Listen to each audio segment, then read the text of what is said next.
Hi guys, welcome back to my channel. In this video, I want to show us how we can find mn from this equation. Alright, quickly, let's apply one of the laws of logarithm that says that if we have log x base y equals to w, it's going to give us x equals to y raised to power w. Alright, so this is one of the laws of logarithm. And that is what we are applying here, and we also apply it here.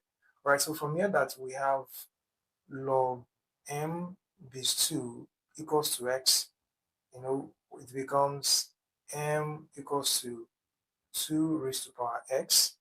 That is what we have for the first equation.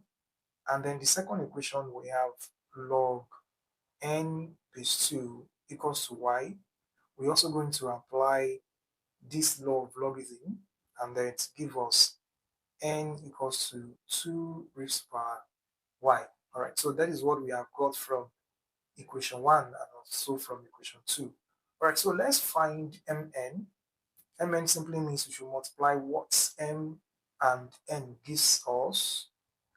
All right, so we have mn now to be equals to, mn will be, what is our m? Our m is 2 raised to power x multiplied by, what is our n? Our n is 2 raised to power y.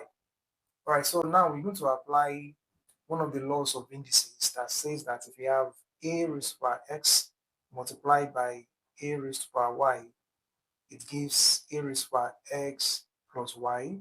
Okay, now we have the same base, and then what do? You add the powers, and then we have 2 as the basis here. So what are we going to do to the power? We're going to add it just like we have it in this law of indices. All right, so we have x plus y, and that is what our answer will be. This is our final answer because we cannot add x and y together.